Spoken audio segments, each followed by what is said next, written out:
Saat aku melangkah masuk ke ruang keluarga, kulihat mereka semua sudah duduk di sofa. Suamiku, ibuku, putraku, dan bahkan adik perempuanku. Aku merasakan firasat terburuk dan bertanya, "Ada apa ini?" Putraku berkata, "Mama, duduklah. Mama harus menerima kenyataan baru. Mama bukan lagi nyonya di rumah ini, Tante Bening sekarang membuat Papa lebih bahagia." Amarahku memuncak. Jadi, mereka semua tahu. Tanpa berkata sepatah kata pun, aku keluar dari ruangan itu. Keesokan harinya, ada 118 panggilan tak terjawab di ponselku. Malam itu, angin yang berembus di landasan pacu Bandara Internasional Soekarno-Hatta terasa menusuk tulang. Itu adalah jenis dingin yang merayap masuk ke dalam mantel dan membekukan hingga ke sumsum. Aku baru saja tiba dari perjalanan bisnis 3 hari yang sangat melelahkan di Surabaya, demi menyelamatkan sebuah kontrak yang hampir dihancurkan oleh suamiku, Banyu Wibowo, karena keangkuhannya. Aku benar-benar lelah. Mataku perih terbakar karena kurang tidur, dan pundakku pegal linu menahan berat tas laptop. Yang kuinginkan hanyalah mandi air panas, segelas anggur merah, dan kenyamanan rumahku sendiri.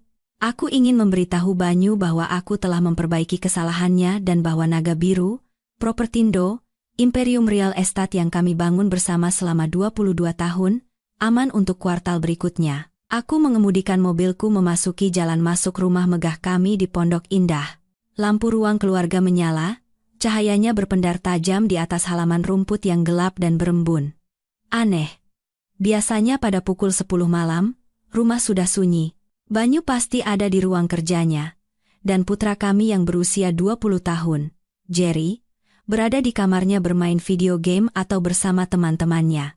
Aku membuka pintu depan dan melemparkan kunci ke mangkuk di atas meja resepsionis. Keheningan yang menyambutku tidak terasa damai. Rasanya berat dan penuh ketegangan, seperti udara sebelum badai. "Aku pulang," teriakku sambil menggantung mantel. "Mas Banyu, Jerry, aku pulang." Saras, kami di ruang keluarga, suara ibuku terdengar dari ruang tamu. Perutku terasa mulas. "Ibuku, Ibu Ratna, tinggal 40 menit berkendara dari sini. Untuk apa beliau di sini pada Selasa malam?" Tiba-tiba, rasa takut menyergapku. Apakah terjadi sesuatu pada adikku? Bening, apa ada yang sakit? Aku berlari ke ruang keluarga, jantungku berdebar kencang serasa mau meremukkan tulang rusukku. Tapi yang kutemukan bukanlah keadaan darurat. Itu adalah sebuah pengadilan. Mereka semua ada di sana, duduk berdampingan di sofa kulit desainer yang kupilih saat Natal tahun lalu. Banyu, dengan kemeja putihnya yang tanpa celah, duduk di tengah, tetapi ia tidak menatap mataku. Di sebelah kirinya, ibuku, Ibu Ratna, duduk dengan postur kaku, kedua tangan tergenggam erat di pangkuannya. Di sebelah kanannya adalah adikku, Bening. Dan di kursi berlengan di sebelahnya, duduk putraku, Jerry. Suasananya begitu menyesakan. Tidak ada yang menangis. Tidak ada yang tampak sedih. Mereka tampak bertekad. "Ada apa ini?" tanyaku, terengah-engah.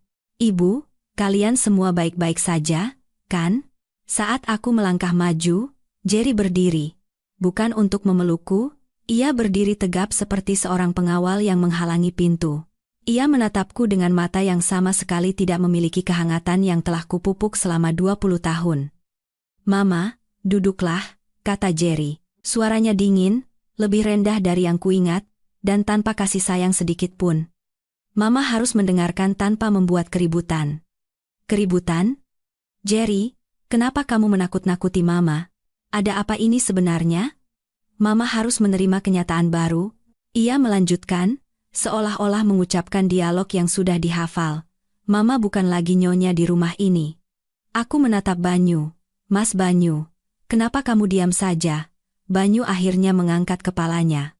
Wajah tampannya, yang telah menjadi wajah perusahaan kami selama bertahun-tahun, kini berkerut dalam campuran rasa kasihan dan jengkel. "Sudah berakhir, Saras. Kepura-puraan ini sudah berakhir." "Kepura-puraan apa?" Aku merasa seperti tenggelam di daratan kering. "Tante Bening," kata Jerry, menunjuk adikku. "Sekarang membuat Papa lebih bahagia. Tidak seperti Mama, Tante mengerti Papa." Dunia seakan berhenti berputar. Aku menatap Bening. adik perempuanku. Anak yang biaya sewa apartemennya ku bayar selama 6 tahun, yang ku pekerjakan saat tidak ada orang lain yang mau menerimanya. Ia duduk dengan kaki disilangkan, blus sutra yang dikenakannya tampak sangat mirip dengan yang hilang dari lemariku, lalu aku melihatnya. Tangan Banyu tergeletak santai di lutut Bening, sebuah isyarat kepemilikan yang kasual. Kami tidak ingin kamu mendengarnya dari orang lain.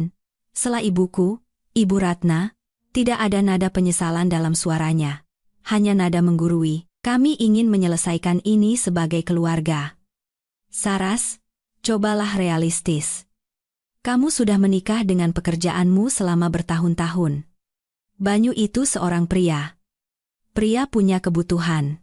Dia butuh seorang istri yang ada untuknya, bukan pasangan yang tidur dengan laptopnya. Ibu, bisikku. Pengkhianatan itu menusuk lebih dalam dari pisau manapun. Ibu tahu tentang ini. Ibu menyetujuinya. Aku mendukung kebahagiaan, kata Ibu Ratna, mengangkat dagunya dengan menantang. Bening dan Banyu memiliki koneksi. Mereka saling mencintai. Saras, ini tidak direncanakan, itu terjadi begitu saja. Kamu tidak bisa menghukum orang karena jatuh cinta. Aku memandang Bening.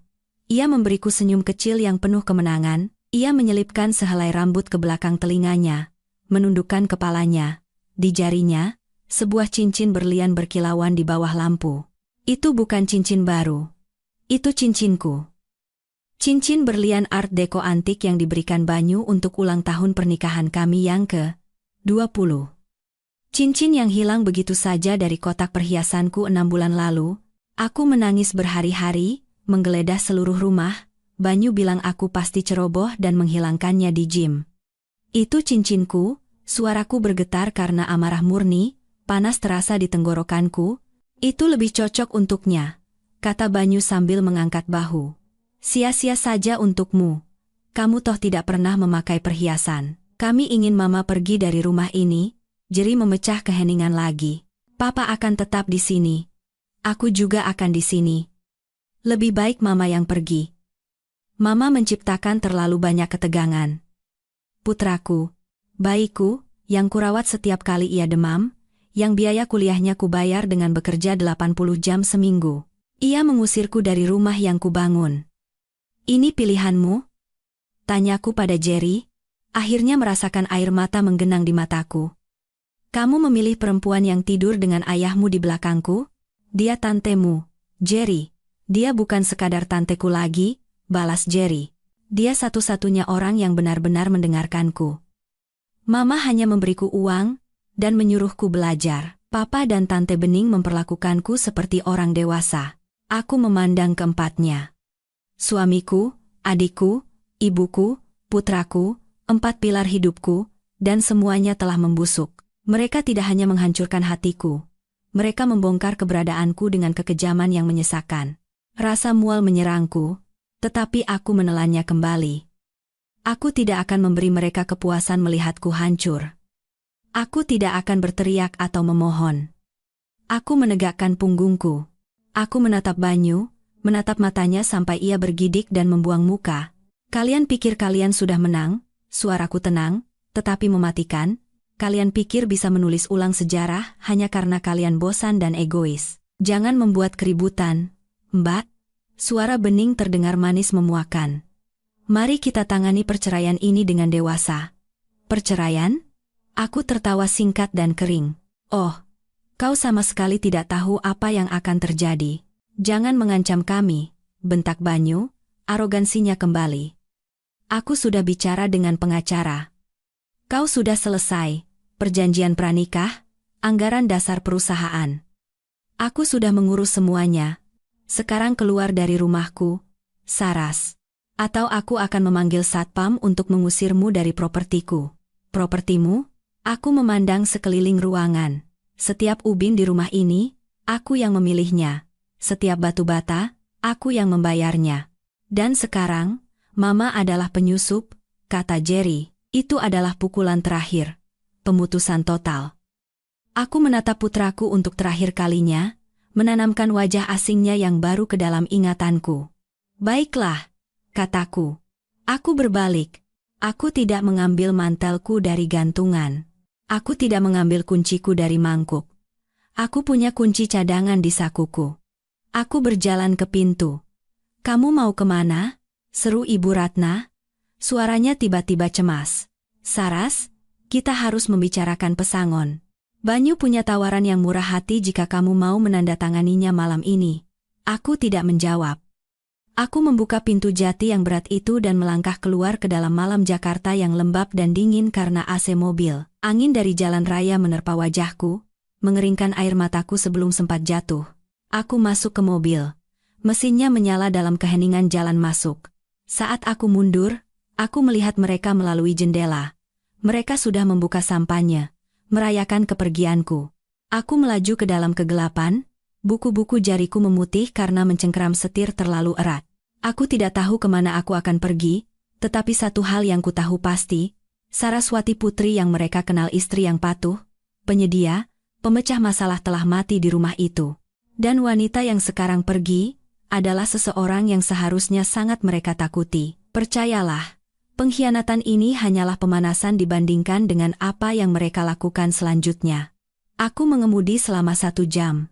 Lampu-lampu kota Jakarta kabur menjadi garis-garis emas yang menyala-nyala melalui jendelaku. Pikiranku adalah badai gambaran yang kacau. Seringai bening, cincin di jarinya, tatapan dingin Jerry. Tetapi di bawah keterkejutan, sebuah insting purba mulai aktif, bertahan hidup. Aku butuh bensin. Lampu peringatan bahan bakar sudah berkedip sejak aku meninggalkan bandara, tetapi aku tidak berhenti karena ingin cepat sampai di rumah. Sekarang, di ruas sepi tol lingkar luar, aku masuk ke sebuah pom bensin 24 jam. Tanganku gemetar saat melangkah keluar ke udara malam yang sejuk.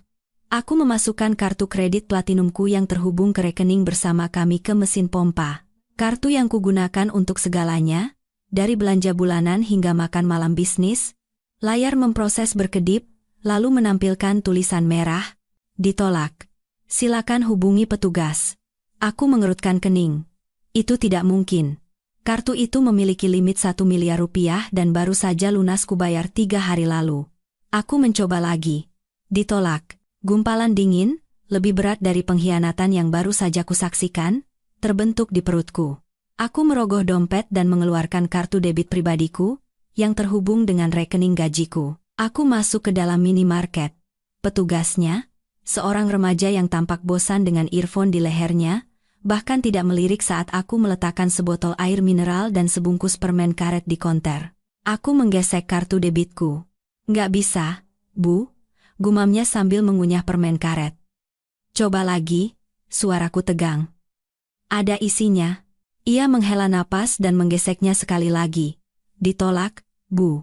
Saldo tidak cukup atau kartu diblokir. Ada uang tunai?" Aku berdiri kaku di bawah lampu neon. Aku harus memeriksa aplikasi mobile bankingku. Aku meraba-raba ponselku, lalu login. Akses ditolak. Autentikasi pengguna gagal. Silakan hubungi cabang. Aku mencoba rekening perusahaan. Akses ditolak. Aku mencoba rekening tabungan bersama. Akses ditolak. Banyu tidak hanya mengusirku dari rumah, ia telah memutus jalur kehidupan finansialku. Ia telah merencanakan ini. Tidak mungkin memblokir pemilik bersama dari rekening bisnis dan pribadi secara instan, kecuali dia telah mengajukan laporan palsu tentang dugaan penipuan ke bank, atau mengubah hak akses administrator sebelumnya. Dia ingin aku melarat. Dia ingin aku terdampar tanpa sumber daya di tengah malam, sehingga aku akan merangkak kembali untuk menandatangani tawaran murah hati yang disebutkan Ibu Ratna. Aku mengobrak-abrik dompetku, melewati kartu-kartu plastik yang tidak berguna, sampai ke saku resleting kecil di bagian paling bawah. Aku menemukan 8 lembar uang 100 ribuan yang lecek dan segenggam koin. 800 ribu rupiah. Itulah total kekayaan bersihku sekarang. Aku membayar bensin senilai 300 ribu dan air mineral dengan uang tunai. Saat kembali ke mobil, tubuhku gemetar. Bukan hanya karena dingin, tetapi karena kesadaran yang mengerikan akan kerentananku. Aku tidak bisa ke hotel. Aku tidak punya kartu kredit untuk deposit, aku tidak bisa ke rumah ibuku. Aku tidak bisa ke tempat bening. Aku terus mengemudi sampai menemukan sebuah motel transit di pinggir jalan, dengan lampu neon kamar kosong yang berkedip-kedip.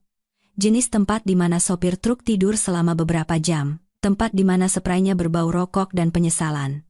Bayar di muka, kata petugas malam di balik kaca anti peluru, 700.000 semalam. Aku menyerahkan 7 dari 8 lembar uang 100 ribuan yang kumiliki. Ia mendorong kunci melalui nampan. Kamar, 12. Ruangan itu sangat dingin. Pemanasnya berderak, mengeluarkan udara berbau debu terbakar. Aku duduk di tepi kasur yang melesak, masih mengenakan setelan bisnis mahalku, mantelku kugenggam erat. Aku menatap ponselku. Layarnya penuh dengan notifikasi. Bukan permintaan maaf, bukan permohonan untuk kembali, 118 panggilan tak terjawab. Sebagian besar dari nomor yang kukenal, pengacara pribadi Banyu, seorang hiu bernama Pak Tirtayasa. Lalu email mulai berdatangan. Subjek, perjanjian pembubaran perkawinan. Subjek, permintaan perjanjian kerahasiaan mendesak. Subjek, surat pemberhentian, Naga Biru Propertindo. Aku membuka surat pemberhentian terlebih dahulu. Itu adalah PDF yang dilampirkan dalam email dari kepala HRD seseorang yang kupekerjakan dan kubimbing. Kepada Ibu Saraswati Putri, dengan ini kami memberitahukan bahwa, berlaku segera, posisi Anda sebagai Chief Operating Officer telah dihentikan dengan alasan yang kuat, tuduhan spionase perusahaan dan kelalaian berat. Aku tertawa. Suara serak dan kasar di kamar kosong itu. Spionase. Kelalaian berat. Akulah yang memeriksa pembukuan sampai jam 3 pagi. Akulah yang mengetahui setiap peraturan bangunan di kota ini. Banyu bahkan tidak tahu cara mengubah file PDF tanpa bantuanku. Lalu sebuah pesan teks masuk. Dari Jerry. Ibu jariku melayang di atas layar. Sebagian kecil diriku yang bodoh berharap ia telah meninggalkan rumah. Berharap ia menyesal, Mama. Jangan mempersulit keadaan. Papa bilang dia akan memotong uang kuliah dan dana perwalianku jika Mama melawan perceraian ini. Dia juga menjanjikanku posisi wakil direktur tahun depan jika aku memihaknya. Mama selalu bilang aku harus ambisius. Aku hanya melakukan apa yang Mama ajarkan. Mohon dimengerti, aku menjatuhkan ponsel ke tempat tidur seolah-olah terbakar. Itu adalah pukulan telak terakhir. Banyu tidak hanya mengambil uang dan pekerjaanku. Ia telah membeli jiwa putraku. Menggunakan kekayaan yang kubangun untuk menyuap anakku sendiri agar berbalik melawanku. Aku meringkuk di atas spray kumal. Lutut ditarik ke dada. Akhirnya, air mata datang, panas dan deras. Aku menangis untuk bayi yang dulu kubacakan dongeng sebelum tidur.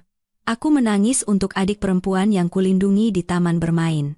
Aku menangis untuk pria yang kupercayai saat ia hanya memiliki senyum dan setelan murah. Tapi seiring malam semakin larut dan air mata mengering menjadi kerak garam di pipiku, sesuatu yang lain mulai terbentuk di dadaku. Sesuatu yang dingin dan berat seperti batu. Mereka pikir mereka telah menghapusku. Mereka pikir dengan mengambil kartu kredit dan kata sandiku, mereka telah mengambil kekuatanku. Mereka lupa satu hal, mereka lupa siapa yang membangun istana tempat mereka duduk. Siapa yang merancang sistem keamanannya, siapa yang menyusun kontraknya, dan siapa yang tahu di mana semua kerangka dikuburkan. Banyu mengira, Naga Biru Propertindo berjalan karena pesonanya. Ia akan segera mengetahui bahwa perusahaan itu berjalan karena otakku. Dan meskipun ia mungkin telah mencuri kunci pintu depanku, ia lupa bahwa sang arsitek selalu meninggalkan pintu belakang. Aku menatap noda air di langit-langit, menunggu matahari terbit. Aku bukan lagi Saraswati sang istri. Aku bukan lagi Saraswati sang ibu. Aku adalah Saraswati sang arsitek, dan aku akan meruntuhkan seluruh bangunan itu. Aku tidak bisa tidur di kamar motel itu. Suara lalu lintas di jalan tol adalah deru yang konstan. Tapi yang membuatku terjaga adalah kebisingan di kepalaku. Kenangan-kenangan tajam dan bergerigi diputar ulang. Untuk memahami mengapa aku terbaring di atas kasur kotor dengan sisa uang 100 ribuan di saku, aku harus kembali. Aku harus memeriksa fondasi hidupku dan menyadari bahwa fondasi itu sudah retak sejak awal. Aku tumbuh sebagai anak sulung dari 2 bersaudara di sebuah kota kecil di Jawa Tengah. Ayah meninggal ketika aku berusia 7 tahun, dan ibuku, Ibu Ratna, membesarkan kami sendirian. Kematian ayah menghancurkan sesuatu dalam diri ibu, atau mungkin itu hanya mengungkapkan siapa dirinya sebenarnya. Ia adalah seorang wanita yang perlu dipuja, menjadi pusat perhatian, dan ia memproyeksikan kebutuhan itu pada putri-putrinya atau lebih tepatnya, pada salah satu putrinya. Bening, sejak bayi, terlahir cantik. Ia memiliki rambut ikal pirang dan mata biru besar yang membuat orang asing berhenti di jalan. Aku biasa saja. Rambut koklat, mata serius, perawakan kokoh. Aku adalah anak yang bertanggung jawab. Bening adalah sang putri. Aku ingat hari ulang tahunku yang ke-18. Aku menerima surat penerimaan dari Fakultas Ekonomi Universitas Indonesia, beserta tawaran beasiswa parsial. Itu adalah tiket keluarku. Aku telah bekerja di 3 pekerjaan selama SMA les privat, pelayan, petugas perpustakaan untuk menabung sisa uang kuliah. Aku berlari ke dapur, melambaikan surat itu. Ibu, aku diterima. Ibu Ratna sedang duduk di meja makan, mengecat kuku Bening. Bening saat itu berusia 12 tahun, sudah manja dan pemarah. Bagus, Saras, kata ibuku tanpa menoleh. Tapi kecilkan suaramu. Bening sedang sakit kepala. Tapi Bu, ini FYI. Ibu Ratna menghela napas dan akhirnya menatapku. Tidak ada kebanggaan di matanya, hanya ada perhitungan. Saras, nak, kita perlu bicara tentang uang yang kamu tabung itu. Uang kuliah saya? Ya. Bening terpilih, ada kompetisi model di Jakarta bulan depan, dan ini bisa menjadi kesempatan besar baginya. Tapi biaya pendaftaran, transportasi, dan foto portofolio itu mahal. Jantungku mencelos. Ibu, itu uang kuliah saya.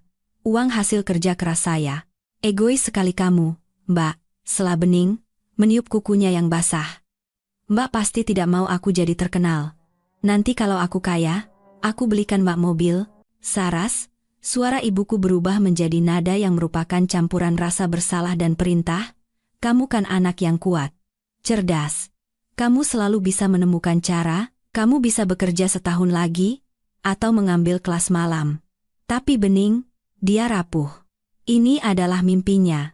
Kamu tidak mau menghancurkan mimpi adikmu, kan? Keluarga itu harus saling berkorban. Aku memberikan uang itu kepada mereka. Tentu saja, aku telah dikondisikan selama 18 tahun untuk percaya bahwa nilaiku hanya terletak pada apa yang bisa kuberikan kepada mereka.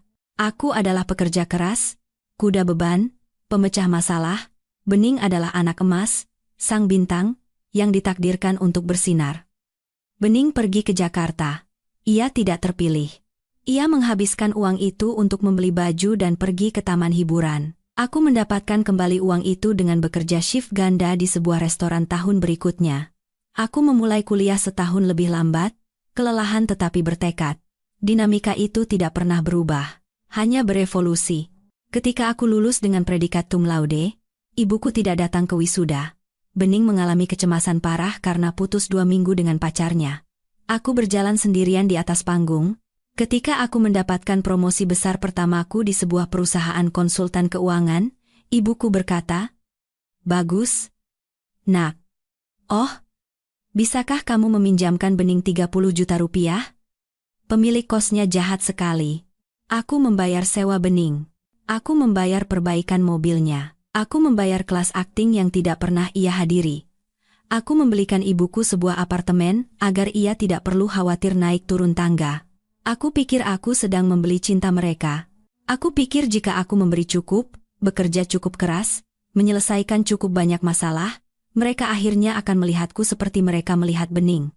Aku pikir suatu hari ibuku akan menatap wajahku dan berkata, "Aku sangat bangga padamu, Saras. Kamu adalah kebahagiaanku." Tapi aku tidak pernah menjadi kebahagiaannya. Aku adalah tagihan listriknya. Aku adalah jaring pengamannya. Lalu aku bertemu Banyu Wibowo. Ia menawan, ambisius, dan ia sepertinya melihatku. Ia bilang aku cerdas, ia bilang aku cantik. Aku tidak menyadari saat itu bahwa ia memiliki mata penuh perhitungan yang sama seperti ibuku. Ia tidak melihat belahan jiwa. Ia melihat inang. Ia melihat seorang wanita yang telah dilatih untuk memberi segalanya dan tidak meminta imbalan apapun. Ia sangat cocok dengan ruang kosong yang telah digali oleh ibu dan adikku di dalam hatiku. Aku menikahinya, berpikir aku sedang menciptakan keluarga baru, keluarga yang lebih baik, berbaring di kamar motel yang gelap. Kesadaran itu menghantamku seperti pukulan fisik. Aku tidak melarikan diri dari dinamika keluargaku dengan menikahi Banyu. Aku telah menciptakannya kembali. Banyu adalah anak emas yang menuntut pemujaan dan sumber daya. Aku masih pekerja keras yang bekerja keras dalam bayang-bayang untuk menjaga agar lampu tetap menyala. Dan bening. Bening hanyalah kesimpulan yang tak terhindarkan. Dua parasit dalam hidupku akhirnya menemukan satu sama lain. Kamu kan anak yang kuat, Saras. Suara ibuku bergema dalam ingatanku. Yah, setidaknya satu hal yang dikatakannya benar. Aku kuat. Cukup kuat untuk menopang mereka selama 40 tahun. Dan sekarang demi Tuhan, bantulah mereka, aku cukup kuat untuk melepaskan mereka. Aku bangkit dari tempat tidur, pegas logamnya berderit. Aku tidak akan menangis lagi. Kesedihan telah hilang, digantikan oleh ketenangan yang dingin dan jernih. Mereka menginginkan bening yang rapuh. Mereka menginginkan Banyu sang pemimpi. Baik? Mereka bisa memiliki satu sama lain, tapi mereka tidak bisa memiliki uangku. Mereka tidak bisa memiliki perusahaanku. Aku mengambil tas laptopku. Waktunya berhenti menjadi putri yang berkorban. Waktunya menjadi CEO yang melikuidasi aset-aset yang merugi. Cahaya pagi merembes melalui tirai kotor di kamar motel, menciptakan bayangan panjang berdebu di lantai. Aku membuka laptopku. Untungnya, aku punya hotspot wifi portabel di tasku, kebiasaan dari perjalanan bisnis bertahun-tahun. Banyu tidak bisa memblokir perangkat yang bahkan tidak ia ketahui keberadaannya. Aku tidak mencoba masuk ke rekening bankku. Aku tahu rekening-rekening itu terkunci rapat. Sebaliknya, aku membuka file bernama SW, Files. 1. Untuk memahami bagaimana aku akan menghancurkan Banyu, kau harus memahami bagaimana aku menciptakannya. Aku bertemu Banyu 22 tahun yang lalu di sebuah acara jejaring real estate di pusat kota Jakarta. Ia berusia 29 tahun, mengenakan setelan yang tidak pas, memegang segelas anggur murah, dan memukau sekelompok investor. Ia penuh semangat. Ia memiliki senyum yang bisa menjual es ke orang Eskimo. Tawa yang membuatmu merasa seperti orang paling lucu di dunia. Saat aku melangkah masuk ke ruang keluarga, kulihat mereka semua sudah duduk di sofa. Suamiku, ibuku, putraku, dan bahkan adik perempuanku. Aku merasakan firasat terburuk dan bertanya, "Ada apa ini?" Putraku berkata, "Mama, duduklah. Mama harus menerima kenyataan baru. Mama bukan lagi nyonya di rumah ini. Tante Bening sekarang membuat Papa lebih bahagia." Amarahku memuncak. Jadi, mereka semua tahu. Tanpa berkata sepatah kata pun, aku keluar dari ruangan itu. Keesokan harinya, ada 118 panggilan tak terjawab di ponselku. Malam itu, angin yang berembus di landasan pacu Bandara Internasional Soekarno-Hatta terasa menusuk tulang. Anda akan membuat mereka kehilangan uang. Ia mengerjap, terkejut, lalu ia tertawa. Baiklah, kau menangkapku. Aku orang yang visioner, bukan ahli angka. Aku butuh seseorang yang mengerti hal-hal membosankan itu. Hal-hal membosankan itu yang akan membuat Anda tidak masuk penjara. Kataku dengan datar. Ia jatuh cinta padaku, atau setidaknya, dengan apa yang bisa kulakukan untuknya. Dalam 6 bulan kami menikah, dan dalam setahun kami mendirikan Naga Biru Propertindo. Pembagian kerja segera terbentuk. Banyu adalah wajahnya, dia adalah CEO. Dia yang mengadakan pertemuan dengan klien, bermain golf dengan pengembang, dan diwawancarai oleh Kompas atau Bisnis Indonesia. Dia menyukai sorotan, dia menyukai jabatannya. Aku adalah arsiteknya. Aku adalah COO, tetapi sebenarnya aku adalah segalanya. Aku yang mencari lokasi, menegosiasikan pinjaman, mengelola kontraktor, berjuang dengan pemerintah kota untuk izin zonasi, dan menangani pajak, penggajian, dan kepatuhan hukum. Proyek besar pertama kami hampir menjadi bencana. Banyu membeli sebuah gudang tua di Jakarta Selatan, yakin itu akan menjadi pusat renovasi loteng berikutnya. Dia membayar 5 miliar rupiah, harga yang terlalu mahal. Kontraktor yang ia sewa melarikan diri dengan uang muka. Kami hampir bangkrut sebelum menjual 1 unit pun. Aku ingat duduk di meja dapur kami, hamil Jerry, menatap angka merah di pembukuan. Banyu mondar-mandir, kemejanya basah oleh keringat, panik. Kita tamat, Saras. Reputasiku hancur. Kita akan dituntut. Duduk, perintahku. Aku menjual perhiasan nenekku, satu-satunya warisan yang kusimpan aman dari ibu dan Bening. Aku mencairkan dana pensiunku. Aku menegosiasikan kembali persyaratan dengan bank, memberikan rencana bisnis yang begitu rinci dan sempurna sehingga kepala cabang mengatakan itu yang terbaik yang pernah ia lihat.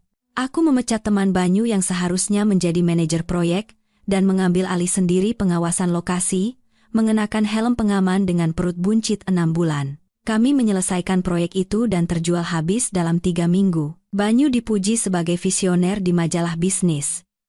Judul utamanya, Banyu Wibowo, Raja Baru Love. Ia membawa majalah itu pulang, berseri-seri. Lihat, sayang, kita berhasil. Ia tidak pernah menyebut namaku sekalipun dalam wawancara. Ketika aku dengan hati-hati menunjukkannya, ia mencium keningku. Sayang, kau tahu bagaimana media. Mereka suka narasi tunggal. Lagi pula, kau benci sorotan. Kau adalah senjata rahasiaku, kekuatan di balik takhta. Aku menerimanya. Aku mengatakan pada diriku sendiri itu demi keluarga. Aku mengatakan pada diriku sendiri tidak masalah wajah siapa yang ada di sampul, selama perusahaannya sukses. Aku bodoh selama 20 tahun. Aku membangun panggung, memasang lampu, dan menulis naskah. Banyu hanya berjalan keluar dan menerima tepuk tangan. Perusahaan berkembang, kami merambah ke properti komersial, kondominium mewah, pengembangan serbaguna. Kami bernilai triliunan rupiah, tetapi struktur perusahaan itu adalah mahakaryaku. Banyu malas dengan detail. Dia benci membaca kontrak. Dia benci kata sandi. Kamu yang urus, Saras, adalah mantranya. Jadi aku yang membangun infrastruktur digital, menciptakan jaringan perseroan terbatas yang rumit untuk membatasi kewajiban hukum, dan mengatur transfer bank otomatis. Dan karena Banyu paranoid tentang karyawan yang mencuri darinya, ia bersikeras pada server internal yang terlokalisasi dan sangat terenkripsi untuk data keuangan yang paling sensitif. Ia menginginkan apa yang ia sebut akses hantu login administrator utama yang dapat melewati semua protokol lain, kalau kami terkunci atau disandera oleh staf IT kami. Hanya kau dan aku yang akan tahu akses hantu, katanya saat itu. Tapi Banyu tidak pernah repot-repot menghafal string 64 karakter kompleks yang kubuat. Ia menuliskannya di catatan tempel, menyimpannya di laci mejanya selama seminggu, lalu membuangnya, dengan asumsi aku akan selalu ada di sana untuk mengetikkannya untuknya. Iya benar, sampai kemarin, aku selalu ada di sana. Sekarang, duduk di motel, aku menatap layar login server pribadi Naga Biru Propertindo, terowongan VPN-ku aman. Banyu mengira dengan menelepon bank dan menghapus namaku sebagai penanda tangan, aksesku diblokir. Ia mengira dengan memecatku melalui HRD, aksesku dicabut. Ia mengandalkan protokol standar. Ia mengandalkan pintu depan, ia lupa tentang akses hantu. Jari-jariku melayang di atas keyboard. Aku mengetikkan string itu. Campuran dari bait puisi favoritku, koordinat GPS gedung pertama yang kami beli, dan tanggal saat Jerry kehilangan gigi pertamanya. Banyu tidak tahu satupun dari itu. Mengotentikasi, akses diberikan, tingkat administrator. Layar itu meledak dengan data. Seluruh sistem saraf Naga Biru Propertindo terbuka di hadapanku. Email, transfer kawat, catatan pembukuan, dokumen pajak, log obrolan pribadi. Aku tidak hanya melihat sebuah perusahaan. Aku melihat TKP pernikahanku. Aku mulai mengunduh. Aku tidak hanya menginginkan beberapa file. Aku menginginkan semuanya. Setiap email yang dikirim Banyu dalam 5 tahun terakhir, setiap laporan pengeluaran, setiap transfer kawat ke Kepulauan Cayman atau Swiss, dan kemudian aku melihatnya. Sebuah folder bernama Proyek B, itu bukan proyek konstruksi. B adalah untuk Benning. Aku membukanya, dan darahku terasa membeku. Ini bukan sekadar perselingkuhan, ini adalah penggelapan besar-besaran. Tanggal, jumlah, tanda terima, 12 Januari, transfer 500 juta rupiah ke Benning Consulting, PT dinamai menurut nama gadisnya, 14 Februari, 150 juta rupiah di Tiffany, Co. 1 Maret, sewa bulanan suite di Hotel Mulia sebesar 60 juta rupiah. Ia telah memelihara Benning sebagai simpanannya dengan uang perusahaan selama 3 tahun. Tapi itu lebih dalam. Aku melihat transfer ke sebuah perusahaan cangkang yang tidak kukenal, Orion Holdings Group. Penanda tangan di Orion bukan Banyu. Itu Benning. Dan aset yang ditransfer ke Orion bukan hanya uang tunai. Itu adalah akta tanah. Banyu secara perlahan mentransfer kepemilikan properti kami yang paling berharga dan tidak terbebani ke sebuah perusahaan yang dimiliki oleh adikku. Ia mengosongkan naga biru Propertindo dari dalam, bersiap untuk pergi dengan aset-aset itu bersama Bening, meninggalkan aku dengan cangkang kosong. Perutku bergejolak, ini bukan hanya tentang menggantikanku sebagai istri. Ini adalah pencurian besar. Tapi saat aku menelusuri dokumen-dokumen itu, senyum dingin mulai merekah di bibirku. Banyu adalah seorang aktor, bukan arsitek. Ia tidak mengerti dokumen yang ia tanda tangani. Dalam kesombongannya dan keserakahan Bening, mereka telah membuat kesalahan amatir yang ceroboh. Mereka memalsukan tanda tanganku pada surat-surat transfer akta. Aku bisa melihat salinan digital tanda tanganku yang kikuk, diambil dari dokumen lain, ditempelkan ke file PDF. Dan pada perjanjian operasional untuk Orion Holdings Group, Bening mencantumkan alamat tempat tinggalnya. Itu adalah alamatku. Rumah yang kubayar. Aku menangkap mereka. Aku menangkap mereka basah-basah. Tapi aku belum bisa menyerang. Jika aku pergi ke polisi sekarang, Banyu akan mengklaim itu adalah kesalahan administrasi. Ia akan membayar denda dan menguburku dalam tuntutan hukum selama bertahun-tahun. Ia punya uang untuk pengacara mahal. Aku punya Rp800.000. Tidak. Aku perlu membiarkan mereka menggantung diri mereka sendiri. Aku harus membuat mereka merasa aman. Aku harus membuat mereka berpikir aku telah dikalahkan, bangkrut, dan bersembunyi di suatu lubang. Aku menutup laptopku. Aku punya cetak biru untuk kehancuran mereka. Sekarang, aku hanya perlu membangun perangkapnya. Bukti digital proyek B membara di benakku, memicu ingatan yang tepat tentang bagaimana Bening menyusup ke tempat perlindunganku. Itu dimulai 5 tahun lalu, ketika naga biru Propertindo sedang booming dan kewaspadaanku menurun. Bening baru saja mengalami perceraian ketiganya. Mantan suaminya, Doni seorang mekanik yang baik meninggalkannya, karena ia menolak bekerja dan menghabiskan gajinya untuk tas desainer yang tidak mampu ia beli. Ia muncul di depan pintuku dengan 2 koper, dan cerita sedih yang layak mendapatkan piala citra. Dia kasar, Mbak, isaknya di pelukanku. Kasar, seperti yang kemudian ku tahu, berarti dia memotong kartu kreditnya. Aku tidak punya tempat lain untuk pergi. Ibu bilang Mbak akan membantuku. 10 menit kemudian, telepon berdering dari Ibu Ratna. Saras, rumahmu besar dan kamu punya banyak kamar kosong. Biarkan adikmu tinggal selama beberapa minggu, dia hanya butuh waktu untuk pulih. Keluarga kan harus saling membantu. Aku setuju, aku selalu setuju. Seminggu menjadi 6 bulan, Bening menghabiskan hari-harinya di tepi kolam renangku, meminum anggurku, dan mengkritik tukang kebunku. Banyu, saat itu, tampak kesal dengan kehadirannya. Dia itu parasit, Saras, keluhnya. Dia menganggap rumah kita seperti hotel. Aku membelanya. Dia sedang patah hati. Mas Banyu, beri dia waktu. Lalu permintaan itu datang. Aku butuh pekerjaan, Bening mengumumkan pada suatu makan malam. Aku bosan. Aku mau kerja di perusahaanmu, Mbak. Aku hampir tersedak. Bening, kita ini perusahaan real estate komersial. Pekerjaannya penuh tekanan. Keahlian apa yang kamu miliki? Aku pandai bergaul dengan orang, desaknya.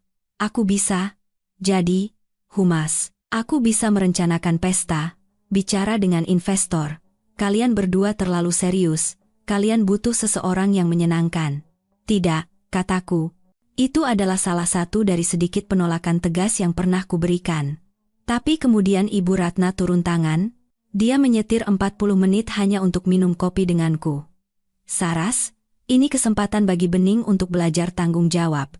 Jika kamu tidak memberinya pekerjaan, dia akan terus melayang-layang. Apa kamu mau dia tinggal di sofamu seumur hidup? Beri dia gaji dan biarkan dia mandiri. Mas Banyu juga berpikir ini ide yang bagus, tambahnya dengan lembut. Aku mengerjap. Mas Banyu? Ya, kami sudah bicara, kata Ibu Ratna. Banyu pikir Bening bisa membantu melembutkan citra perusahaan. Kau tahu, kamu kan agak intens, Nak. Aku mengkonfrontasi Banyu. Kamu mau mempekerjakan Bening? Banyu merapikan dasinya dan mengangkat bahu. Ibumu ada benarnya. Kita butuh seseorang untuk menangani sisi sosial gala, acara amal.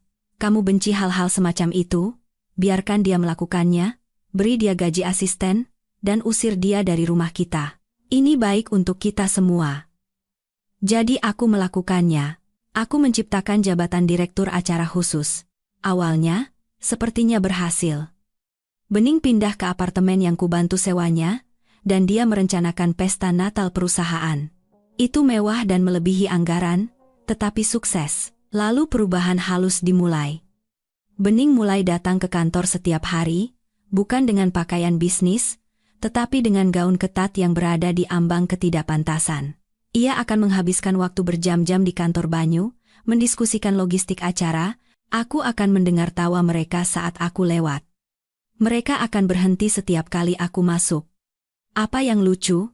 Tanyaku, merasakan firasat buruk. Hanya lelucon tentang klien, kata Bening dengan senyum manisnya.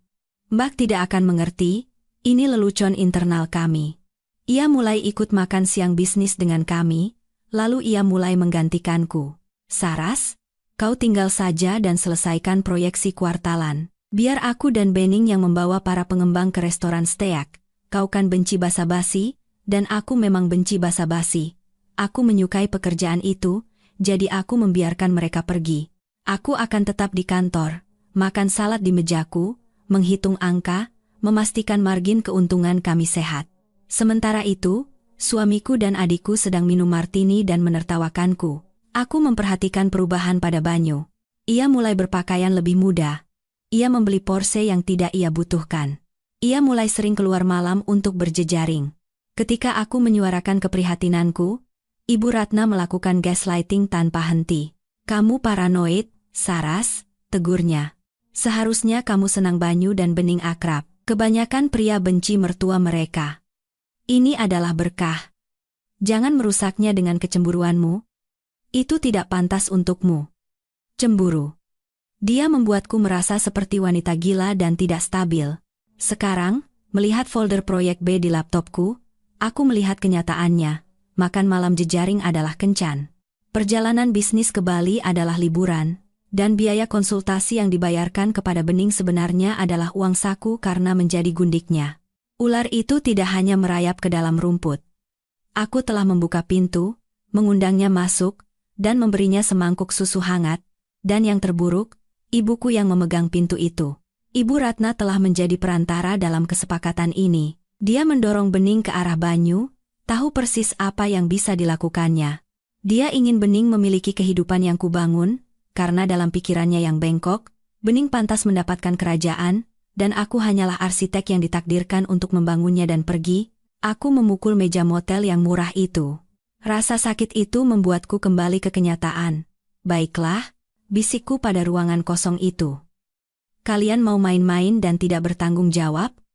Mari kita lihat betapa menyenangkannya saat arsitek mencabut dinding penopang beban. Aku menghabiskan 6 jam berikutnya dalam keadaan trans akuntansi forensik. Akses hantu memberiku segalanya, tapi aku harus berhati-hati. Jika aku membuat perubahan atau mengubah file apapun, log sistem bisa memperingatkan direktur IT, seorang pria bernama Bambang, yang dulu setia padaku tetapi sekarang tidak diragukan lagi melapor kepada Banyu. Jadi, aku menjadi hantu. Aku menyalin, mengunduh, mengambil tangkapan layar, dan melacak aliran uang, ternyata lebih buruk dari yang kukira. Naga Biru Propertindo mengeluarkan banyak uang untuk mendanai gaya hidup mereka dan transfer ke perusahaan cangkang Bening. Banyu telah berhenti membayar pemasok. Kami terlambat 3 bulan dalam pembayaran kepada tim konstruksi untuk gedung pencakar langit baru kami di SCBD. Kami gagal membayar bunga atas 2 pinjaman besar. Banyu gali lubang tutup lubang untuk memberi Bening uang. Perusahaanku, hasil kerja seumur hidupku, adalah rumah kartu. Jika kreditur tahu, kami akan bangkrut dalam 30 hari. Tapi kemudian aku menemukan sesuatu yang membuatku duduk tegak. Itu adalah rangkaian email antara Banyu dan sebuah agen detektif swasta bernama Mata Elang Investigasi. Tanggalnya 2 tahun lalu. Subjek, pengawasan. Target, Saraswati Putri. Banyu, temukan sesuatu. Apa saja? Perselingkuhan, penyalahgunaan narkoba, ketidakstabilan mental. Aku butuh alasan untuk membatalkan perjanjian pranikah. Mata Elang. Pak Banyu, Kami telah mengikutinya selama 6 bulan. Dia pergi kerja, ke supermarket, ke rumah ibunya. Dia bekerja lembur. Tidak ada apa-apa. Wanita itu seperti Santa. Banyu, cari lebih keras, atau buat sesuatu. Aku tidak mampu memberinya separuh. Aku menahan napas. 2 tahun. Ia telah merencanakan untuk menyingkirkanku selama 2 tahun. Tetapi tidak dapat menemukan cara untuk melakukannya tanpa kehilangan uangnya. Dan kemudian, email yang lebih baru, dari seminggu yang lalu, Banyu, lupakan bukti. Kita akan menggunakan sudut pandang gangguan mental. Keluarganya akan bersaksi. Ibu dan adiknya setuju. Mereka akan mengklaim dia kelelahan, paranoid, tidak layak memimpin. Aku akan memaksakan Mosi tidak percaya di dewan direksi. Begitu dia keluar, aku bisa mengaktifkan klausul pembelian dengan valuasi terendah. Ibu Ratna, saya bisa bersaksi bahwa Saraswati akhir-akhir ini murung dan sangat emosional. Saya khawatir tentangnya, Mas Banyu. Kita harus melakukan yang terbaik untuk perusahaan. Aku menatap layar, air mata amarah mengaburkan pandanganku. Ibuku sendiri, berkonspirasi untuk menyatakan aku tidak stabil secara mental agar anak emasnya bisa mencuri suami dan uangku. Kau mau lihat murung? Gumamku. Akan kutunjukkan. Aku menggali lebih dalam. Aku butuh sebuah ranjau darat. Bukti penipuan itu bagus, tetapi akan memakan waktu untuk membuktikannya di pengadilan. Aku butuh sesuatu yang instan. Sesuatu yang akan membuat Banyu ketakutan. Aku menemukannya di SPT pajak kami. Untuk mendapatkan pinjaman besar dari perusahaan ekuitas swasta tahun lalu, Banyu telah menggelembungkan tingkat hunian properti komersial kami. Ia memalsukan perjanjian sewa. Ia secara fisik memalsukan tanda tangan penyewa yang tidak ada. Ini bukan penipuan perdata biasa. Ini adalah penipuan bank. Ini adalah kejahatan federal, dengan hukuman penjara. Dan dokumen pinjaman itu ditandatangani oleh Banyu Wibowo, CEO. Tanda tanganku tidak ada di sana. Aku sedang berada di luar kota untuk pemakaman bibinya yang bening lewatkan dan Banyu mengatakan akan mengurus dokumennya. Ia telah menandatangani surat kematiannya sendiri dan tidak menyadarinya. Aku menyalin dokumen pinjaman itu. Aku menyalin perjanjian sewa palsu itu. Aku membangun sebuah berkas yang merupakan bom nuklir. Aku melihat jam. Pukul 2 siang. Aku telah bekerja tanpa henti selama 12 jam. Aku lapar.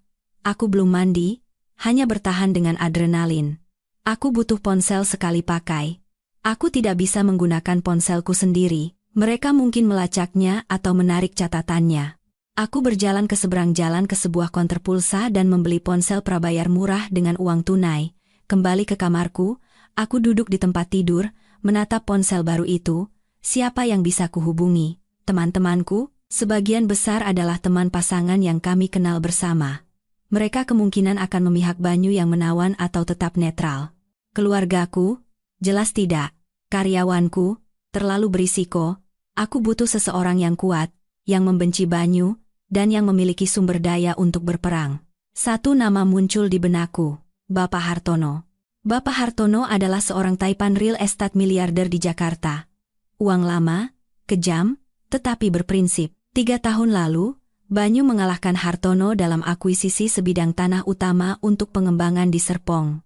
Banyu menang dengan menyuap seorang anggota Dewan Kota untuk mengubah zonasi tanah, sesuatu yang sangat kutentang tetapi Banyu lakukan di belakangku. Hartono mencurigai adanya kecurangan.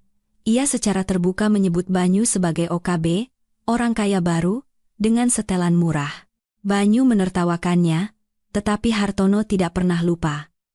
Jika aku mendatangi Hartono dengan bukti penipuan Banyu, terutama penipuan yang membuatnya kehilangan kesepakatan itu adalah pertaruhan besar.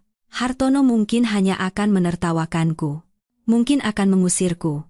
Tapi dia satu-satunya orang di Jakarta dengan kekuatan yang cukup untuk melindungiku dari tim hukum Banyu. Aku menelepon nomor untuk perusahaan Hartono, Hartono Jaya Group. Aku hafal nomor itu.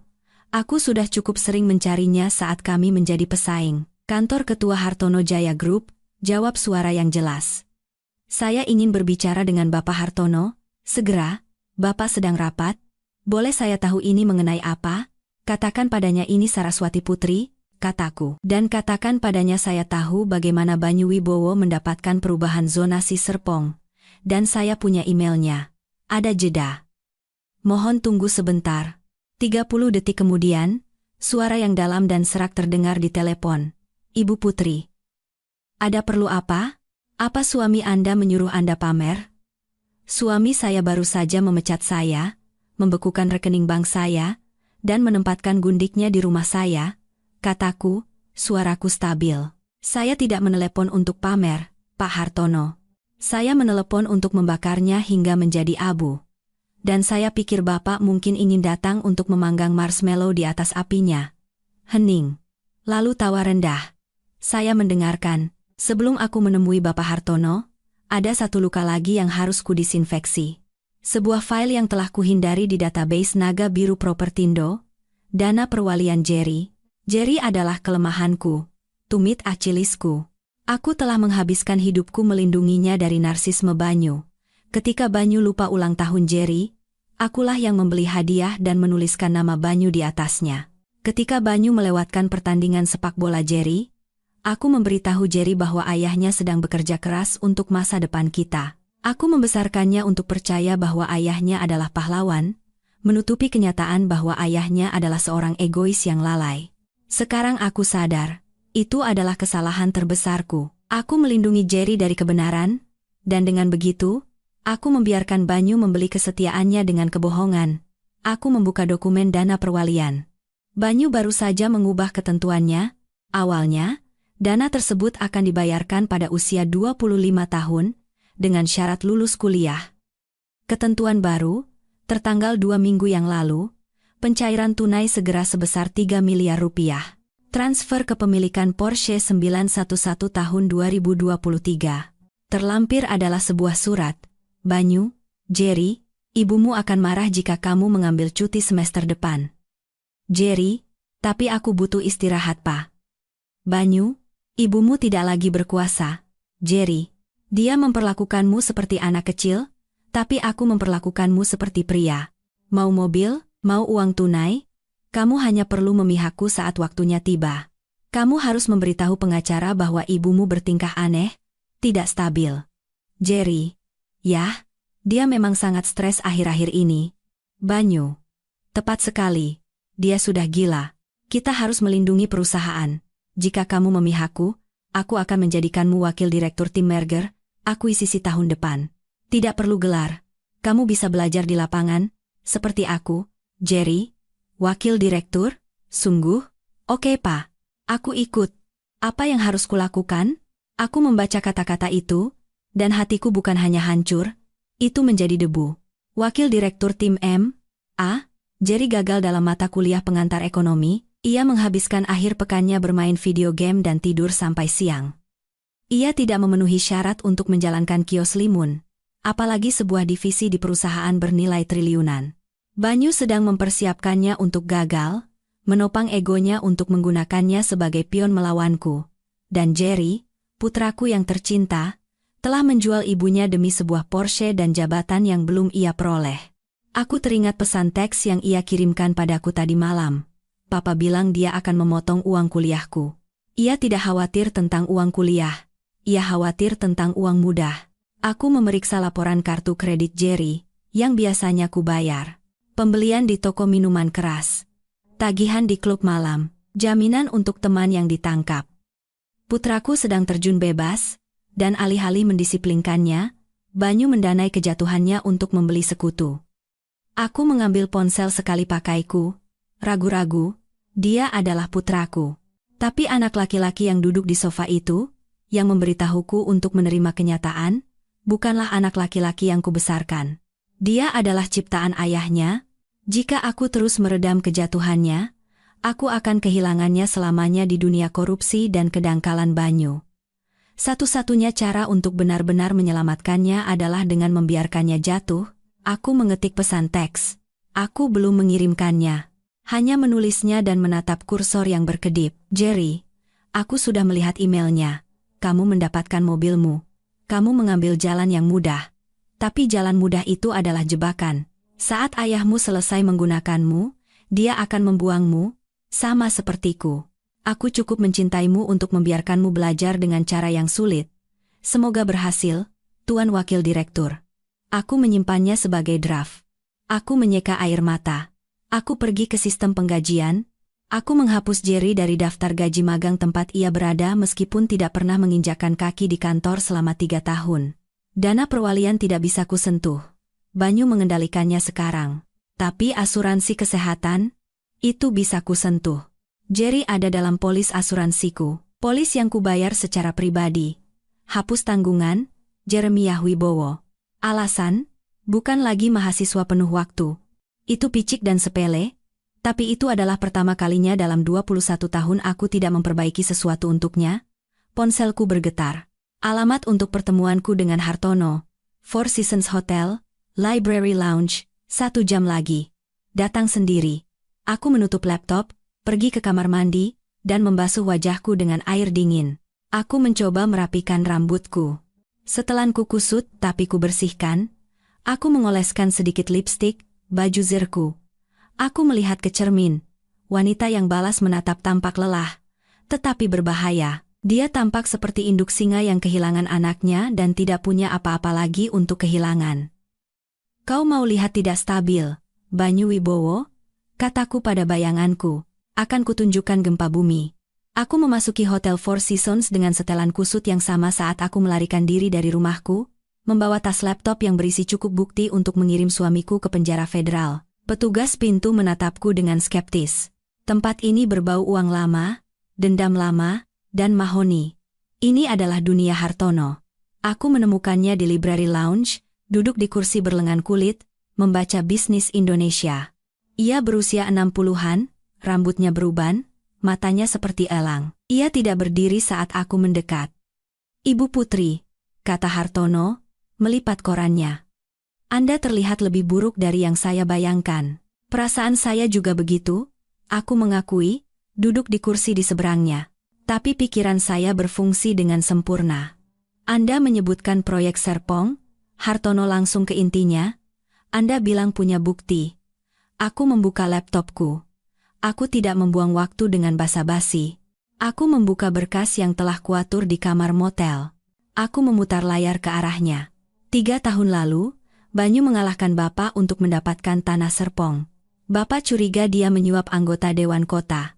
Bapak benar. Hartono mencondongkan tubuh ke depan, matanya menyipit. Ini adalah catatan transfer kawat, kataku, menunjuk ke layar. 500 juta rupiah ke sebuah perusahaan cangkang, bernama Cipta Manajemen. Dan ini adalah email antara Banyu dan anggota Dewan, mendiskusikan biaya percepatan untuk perubahan zonasi. Banyu ceroboh.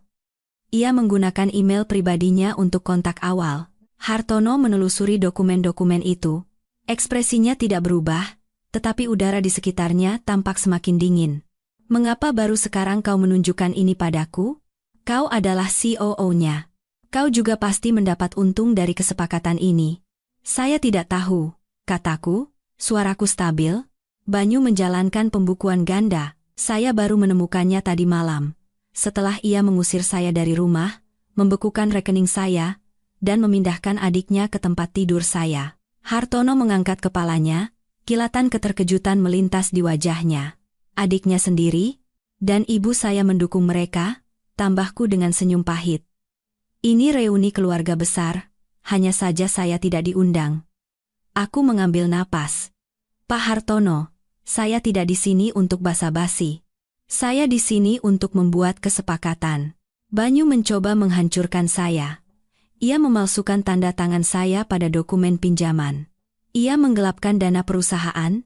Ia akan membuat Naga Biru Propertindo menjadi puing-puing yang terbakar. Saya ingin Bapak membantu saya menyelamatkannya. Hartono mengangkat alis. Saya ingin Bapak membantu saya menguburnya. Sebagai imbalannya, saya akan memberikan Bapak tanah Serpong. Lanjutkan. Banyu terlalu banyak berutang. Dia kekurangan uang tunai dan akan segera gagal bayar pinjaman konstruksinya. Jika Bapak masuk sekarang sebagai investor Ksatria Putih, menawarkan pinjaman jembatan untuk menyelamatkan proyek-proyeknya, ia akan menerimanya. Ia putus asa, dan Bapak memasukkan klausul jaminan dalam perjanjian pinjaman. Ketika ia gagal bayar dan ia akan gagal bayar, Saya tahu angka sebenarnya Bapak mengambil asetnya, terutama akta tanah Serpong. Hartono menatapku lama, keheningan itu panjang dan tegang. Kemudian, senyum perlahan merekah di wajahnya. Itu bukan senyum hangat. Itu adalah senyum predator yang mengenali predator lain. Anda wanita yang penuh dendam, bukan? Kata Hartono lembut. Saya efisien, koreksiku. Banyu berpikir saya adalah istri yang dicampakkan, menangis di sudut. Yang tidak ia ketahui adalah saya yang menulis rencana bisnisnya. Hartono menutup laptopku dan mendorongnya kembali ke arahku. Saya suka. Saraswati Putri, Anda punya nyali. Banyu selalu seperti burung merak. Banyak bulu, tidak bisa terbang. Tapi Anda adalah elang. Ia mengeluarkan ponselnya. Saya akan menelepon kepala tim hukum saya. Pengacara litigasi terbaik di Jakarta, ia akan menangani perceraian Anda. Pro bono. Anggap saja sebagai investasi dalam kemitraan baru kita. Terima kasih, bisikku, gelombang kelegaan menyapuku. Dan Saraswati, tambah Hartono, matanya tajam. Jangan kecewakan saya. Jika kita memulai ini, kita akan menghancurkannya sepenuhnya. Tidak ada ampun. Jangan terima dia kembali saat dia merangkak. Dia tidak akan merangkak, kataku, memikirkan seringai Banyu saat ia mengambil cincinku. Dia akan menjerit. Hartono mengangguk. Bagus. Sekarang, mari kita carikan Anda kamar hotel yang tidak mengenakan biaya per jam. Anda tidak bisa merencanakan perang tanpa tidur. Malam itu, aku tidur di suite hotel mulia, dibayar oleh Hartono Jaya Group. Aku mandi lama, membersihkan kotoran motel dari kulitku. Berbaring di antara spray yang bersih dan sejuk, aku merasakan pergeseran mendalam dalam diriku. Selama 20 tahun, aku adalah pemecah masalah. Aku membersihkan kesalahan Banyu, membereskan kekacauannya, membuatnya terlihat baik. Aku adalah perekat tak terlihat yang menyatukan segalanya. Sekarang, aku akan menjadi pelarutnya. Aku akan melarutkan semua yang ia pikir ia miliki.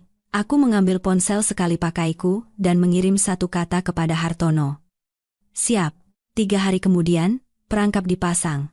Pengacara Hartono, seorang pria yang sangat tenang bernama Wira Santoso, telah menyusun perjanjian perceraian. Itu adalah mahakarya penipuan hukum. Di permukaan, itu tampak seperti penyerahan total.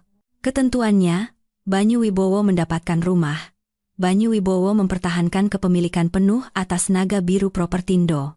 Saraswati Putri menerima pembayaran tunai sebesar 7 miliar rupiah sebagian kecil dari apa yang seharusnya menjadi hakku. Saraswati Putri melepaskan semua hak atas tunjangan di masa depan. Itu membuatku terlihat seolah-olah aku menyerah. Seolah-olah aku hancur, putus asa akan uang tunai, dan hanya ingin pergi. Banyu akan menyukainya. Itu akan memuaskan egonya dengan sempurna.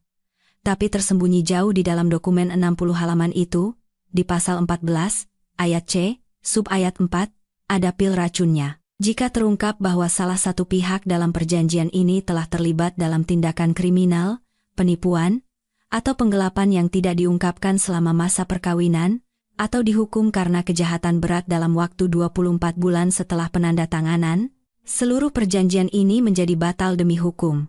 Dalam hal demikian, semua aset, termasuk 100% saham perusahaan dan properti real estate, akan menjadi milik pihak yang tidak bersalah sebagai ganti rugi. Banyu tidak pernah membaca detail. Ia membayar pengacaranya untuk melakukan itu, tetapi pengacaranya, Pak Tirtayasa, malas. Aku tahu karena akulah yang biasa membayar tagihannya. Tirtayasa akan membaca sekilas kontrak, hanya memeriksa angka-angka besar, pesangon, tunjangan. Ia tidak akan mencari klausul atribusi spesifik yang tersembunyi di dalam bahasa hukum standar. Aku bertemu Banyu dan pengacaranya di kantor Tirtayasa. Aku tidak memakai riasan. Aku mengenakan sweater tua. Aku menundukkan kepalaku dan menatap lantai. Aku harus menjual citra wanita yang kalah. Banyu masuk dengan angkuh, seolah-olah dunia miliknya. Ia mengenakan setelan Italia baru, berbau parfum mahal hadiah dari Bening. Mungkin, akhirnya keluar dari lubangmu, ya. Ejek Banyu saat ia duduk. Kuharap kau siap menandatangani, Saras. Bening dan aku harus memesan undangan pernikahan, beri saja saya ceknya, kataku, Suaraku dibuat bergetar. Saya hanya ingin pergi, Mas Banyu. Saya tidak punya kekuatan lagi untuk melawanmu. Banyu tersenyum pada Tirtayasa. Lihat, sudah kubilang dia akan menyerah. Dia tidak punya nyali untuk hal semacam ini. Tirtayasa mendorong dokumen melintasi meja. Perjanjian standar, Bu Putri. Anda pergi dengan 7 miliar rupiah dan awal yang baru. Tanda tangan di sini, dan di sini. Aku mengambil pena, tanganku gemetar sebagian akting, sebagian adrenalin murni. Bagaimana dengan Jerry? Tanyaku lembut. Jerry akan tinggal bersamaku, kata Banyu, bersandar di kursinya. Dia wakil direkturku sekarang. Kita akan membangun kerajaan bersama, tanpa omelanmu. Rasa sakit yang tajam menusuk dadaku, tapi aku menelannya. Baiklah. Tolong jaga dia baik-baik. Tanda tangani saja dokumen sialan itu, Saras. Aku menandatangani namaku di baris yang sepertinya menyerahkan hasil kerja kerasku selama 20 tahun, lalu Banyu menandatangani. Ia melakukannya dengan megah, goresan besar dan arogan. Selesai, kata Tirtayasa, menutup folder. Cek akan ditransfer ke rekening Anda besok. Banyu berdiri, mengancingkan jasnya. Seringai yang ia berikan padaku membuatku merinding. Kau seharusnya berterima kasih padaku, Saras. Kau selalu terlalu kaku untuk kehidupan seperti ini. Pergilah, kelola peternakan atau cari pustakawan yang baik. Selamat tinggal, Mas Banyu, bisikku. Saat ia berjalan ke lift, aku mendengar Banyu tertawa bersama Tirtayasa. Lebih mudah dari yang kukira. Dia bahkan tidak meminta rumah pantai. Pintu lift tertutup, memotong tawanya. Aku bersandar di dinding logam, menghela napas panjang dan pelan. Aku sudah menandatanganinya, pil racunnya aktif. Sekarang yang harus kulakukan hanyalah membuktikan penipuan itu, dan aku sudah punya buktinya. Aku hanya butuh panggung yang tepat untuk menyajikannya.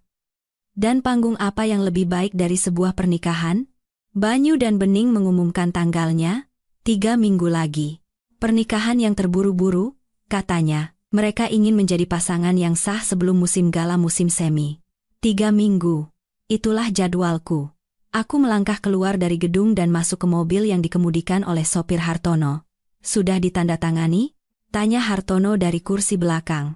Sudah, kataku, akhirnya tersenyum sungguhan. Dia pikir dia membeli keheninganku seharga 7 miliar rupiah. Padahal dia baru saja menyerahkan seluruh hidupnya. Hartono menuangkan segelas air soda untukku. Untuk sang arsitek. Untuk penghancuran, jawabku. 3 minggu berikutnya adalah latihan pengendalian diri. Aku harus tetap tidak terlihat sementara Banyu dan Bening memamerkan kemenangan mereka di seluruh Jakarta. Aku menggunakan sebagian uang muka yang diberikan Hartono untuk menyewa apartemen kecil dan tidak mencolok di Jakarta Utara. Aku menghabiskan hari-hariku dengan tim audit Hartono, membangun kasus kami mengubah data mentah yang kuambil menjadi palu godam hukum. Setiap malam, aku menyiksa diriku sendiri dengan memeriksa media sosial. Instagram Bening adalah ledakan kemewahan. Sebuah foto Mercedes convertible baru. Calon suami sangat memanjakanku. Blessed. New beginnings. Sebuah foto ruang makanku, yang didekorasi ulang dengan wallpaper emas norak, yang lama keluar, yang baru masuk. Finally makin this house a home itu menyakitkan. Melihatnya menghapus jejakku dari rumah yang kubangun. Tapi postingan yang paling menyakitkan datang dari ibuku. Ibu Ratna memposting foto mereka bertiga Banyu, Bening, dan dirinya sendiri bersulang dengan gelas sampahnya di sebuah restoran mewah. Keterangannya berbunyi, akhirnya, keluarga yang tahu cara menikmati hidup, sangat bangga dengan putri cantikku Bening dan menantu laki-lakiku yang luar biasa, Banyu Wibowo. Cinta sejati selalu menang. Cinta sejati. Dia menjual putri sulungnya demi kursi di meja mewah.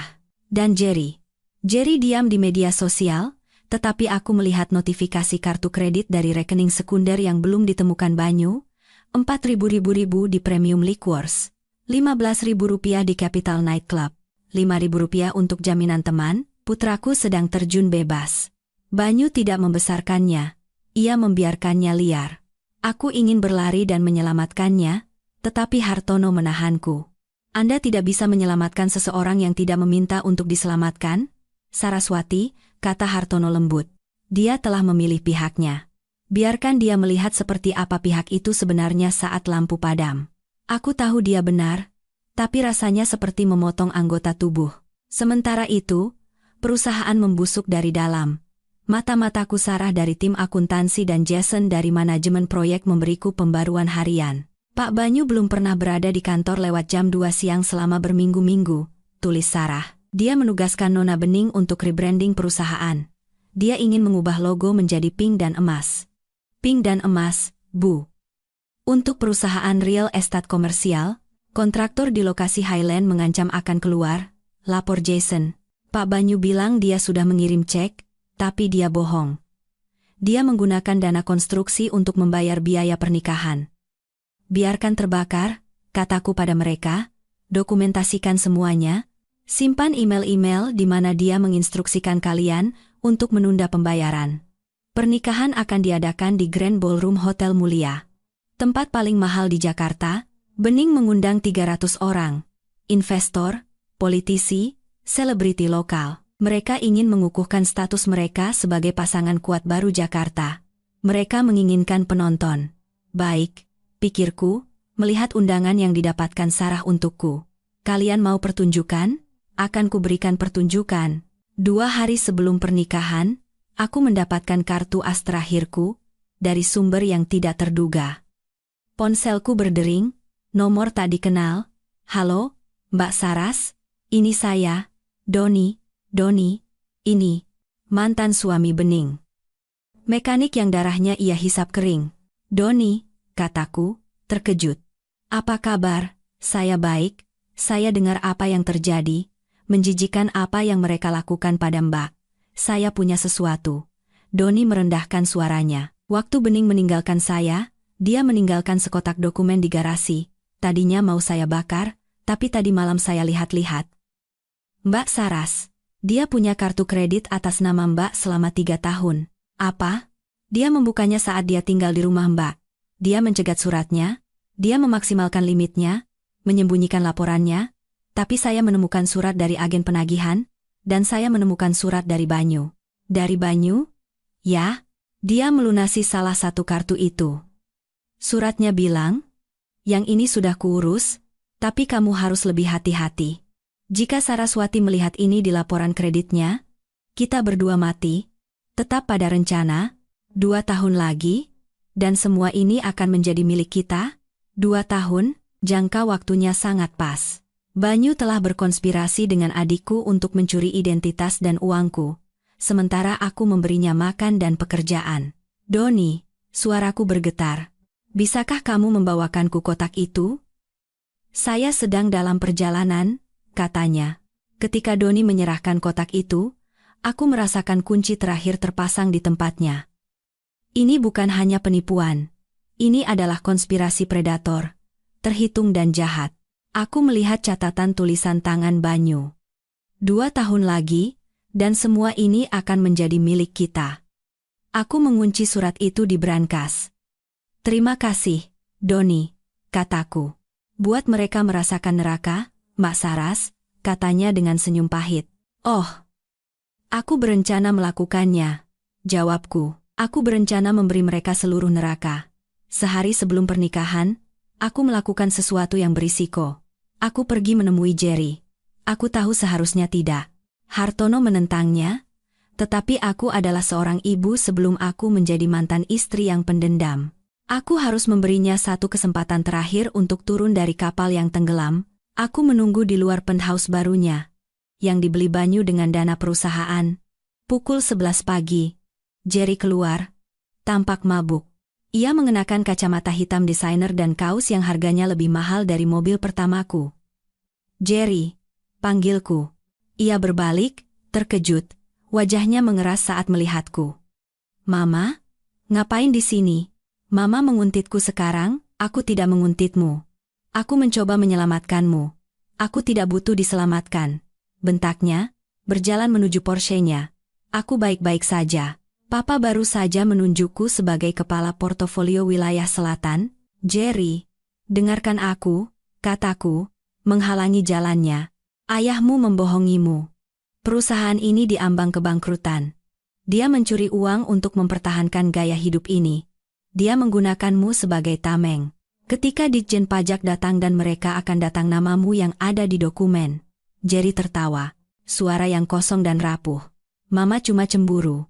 Karena papa menang. Dan mama bukan apa-apa. Mama tinggal di tempatkumu sekarang. Kan? Papa bilang begitu. Aku tinggal dalam kenyataan. Suaraku putus asa. Jerry, tolong. Jangan pergi ke pernikahan besok. Bilang saja kamu sakit. Tetap bersama teman-temanmu. Jangan berada di sisinya saat semua ini terjadi. Kapan? Apa yang akan terjadi? Tanyanya menantang. Mama akan merusak pernikahan? Mama akan membuat keributan? Ya ampun, menyedihkan sekali. Ma, Papa bilang Mama akan mencoba merusaknya. Ia menyebutku menyedihkan. Amarah memuncak dalam diriku, tapi aku menekannya. Jerry, lihat aku. Aku membesarkanmu. Aku mengenalmu. Kamu bukan seperti ini. Kamu baik dan cerdas. Kamu bukan pencuri. Aku bukan pencuri, teriaknya, wajahnya memerah. Aku pengusaha, seperti papa. Ayahmu itu penipu, teriakku, dan bening itu parasit. Dan jika kamu berdiri bersama mereka, kamu akan tenggelam bersama mereka. Jerry memelototiku. Lalu ia mengeluarkan ponselnya. Aku akan panggil satpam. Pergi. Ia masuk ke mobilnya, menyalakan mesin dengan agresif. Saat ia melaju keluar dari tempat parkir, ia menurunkan jendela dan berteriak, "Jangan datang besok, Ma. Tidak ada yang menginginkanmu di sana. Mama adalah masa lalu." Aku memperhatikannya pergi, hatiku hancur lagi, tapi kali ini, hancur dengan bersih. Aku telah mencoba. Aku telah mengulurkan tangan. Ia menepisnya. Ia sendirian sekarang. Aku kembali ke apartemenku. Hartono sedang menunggu, membuat persiapan terakhir. "Bagaimana?" tanyanya, seolah sudah tahu jawabannya dari wajahku. "Sudah selesai," kataku datar. Dia sudah dicuci otak sepenuhnya. Maka ia akan belajar dengan cara yang sulit, kata Hartono. "Siap untuk besok? Kita sudah punya kode akses proyektor. Polisi sudah diberi pengarahan. Inspektur Haryo akan siaga di lobi pada jam 8 malam. Ya." Hartono memberiku sebuah tas pakaian. "Kalau begitu, kau akan butuh ini." Aku membuka resleting tas itu. Di dalamnya ada setelan, bukan gaun mantan istri yang gila dan putus asa. Setelan tuxedo hitam yang ramping dan dibuat khusus. Yves Saint Laurent. Kuat, elegan, tegas. "Pakai baju zirahmu, Saraswati," kata Hartono. "Besok, kau bukan korban. Kau adalah algojo." Aku menyentuh kain itu. Dingin dan halus. "Terima kasih, Pak Hartono. Istirahatlah," katanya. "Malam ini akan panjang." Aku tidak istirahat. Aku duduk di dekat jendela, memperhatikan lampu-lampu kota. Aku membayangkan Banyu dan Bening, mungkin sedang berlatih sumpah mereka sekarang. Tertawa tentang bagaimana mereka berhasil lolos. 2 tahun lagi, dan semua ini akan menjadi milik kita. Mereka tidak akan mendapatkan 2 tahun. Mereka bahkan tidak akan mendapatkan 2 hari. Besok, Tuan dan Nyonya Banyu Wibowo yang baru akan mengadakan resepsi yang sangat berbeda. Pagi hari pernikahan datang dengan mendung kelabu. Hari yang sempurna untuk pemakaman di Jakarta. Aku menghabiskan pagi itu meninjau presentasiku. Kami telah mengatur waktunya dengan sempurna. Itu akan dimulai tepat setelah montase video kisah cinta mereka, yang Bening bayar 200 juta rupiah untuk membuatnya. Pukul 6 sore, para tamu mulai berdatangan di Hotel Mulia. Aku menonton siaran langsung dari kamera yang dipasang Hartono di ballroom. Ia memiliki saham di hotel itu. Mendapatkan akses adalah hal sepele. Itu sangat mewah. Ruangan itu dipenuhi kristal dan ribuan mawar merah muda. Ada patung es Banyu dan Bening yang saling berpelukan. Aku melihat ibuku, Ibu Ratna, menyapa para tamu. Ia mengenakan gaun berwarna sampanye yang terlalu muda untuknya, tersenyum cerah seolah baru saja memenangkan lotre. "Ya, bukankah mereka luar biasa?" Kudengar ia berkata kepada seorang sepupu yang bingung. "Mereka belahan jiwa." Saraswati, kasihan Saraswati, ia tidak bisa menangani kesuksesan Banyu. Ia sedang beristirahat sekarang. Aku melihat Banyu. Ia tampak gugup, tetapi penuh kemenangan. Ia berjabat tangan, menepuk punggung, memainkan peran sebagai raja yang murah hati dan bening. Ia masuk dengan gaun Vera Wang custom yang dihiasi berlian. Berlian yang dibayar oleh perusahaanku. Ia cantik, harus kuakui. Cantik dan busuk. Upacara dimulai. Aku mendengarkan mereka bertukar sumpah. Aku berjanji akan menjadi partnermu dalam segala hal, kata Banyu, menatap dalam-dalam ke mata Bening. Aku berjanji akan mendukung mimpimu dan menghabiskan sisa hidupku untuk membuatmu bahagia, bisik Bening. Aku duduk di suite hotelku di lantai atas. Minum kopi hitam. Bohong, bisikku. Setiap katanya bohong. Siap? Tanya Hartono, memeriksa jamnya. Sinyal sudah aktif. Kami akan mengambil alih siaran begitu Anda memberi perintah. Konfirmasi teknisi kami. Belum, kataku. Tunggu pidato. Tunggu sampai semua orang duduk dan menatap layar. Resepsi dimulai. Sampahnya mengalir. Banyu berdiri untuk memberikan pidato. Terima kasih kepada semua orang yang telah datang hari ini, katanya dengan lantang, memegang tangan Bening. Ini adalah perjalanan yang panjang. Perjalanan untuk menemukan kebahagiaan sejati. Terkadang, Anda harus membuat keputusan sulit untuk menemukan takdir sejati Anda. Kerumunan bertepuk tangan dengan sopan, tetapi aku melihat beberapa tatapan tidak nyaman.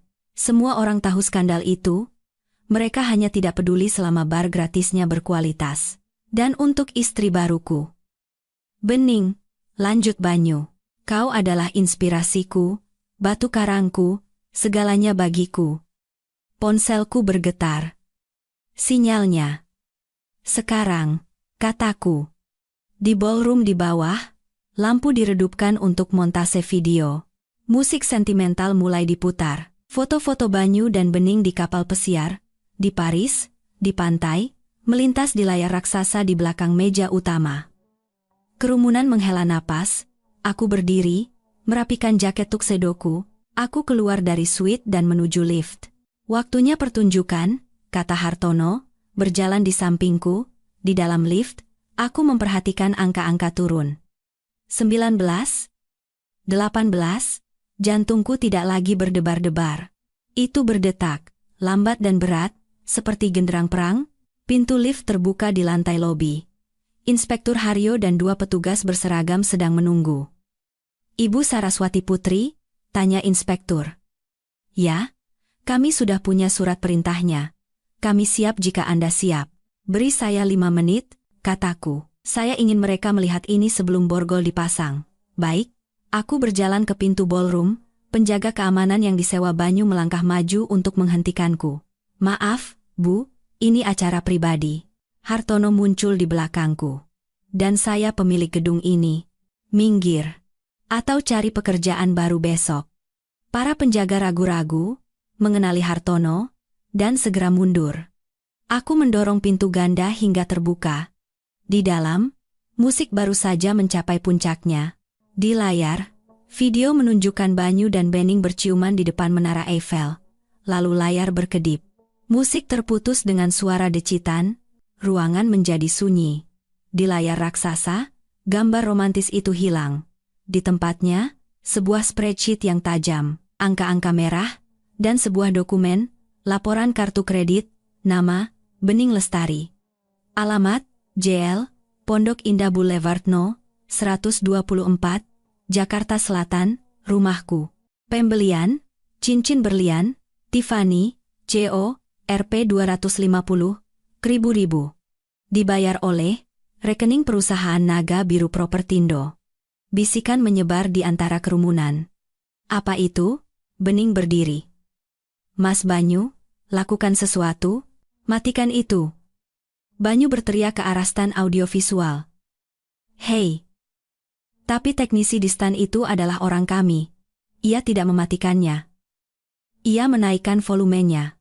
Dan suaraku yang sudah direkam sebelumnya menggelegar melalui speaker. Halo, Banyu. Halo, Bening.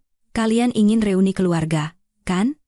Kalian ingin semua orang menyaksikan persatuan kalian? Nah, mari kita tunjukkan pada mereka terbuat dari apa sebenarnya persatuan ini. Semua kepala berbalik. Bukan ke layar, tapi ke belakang ruangan.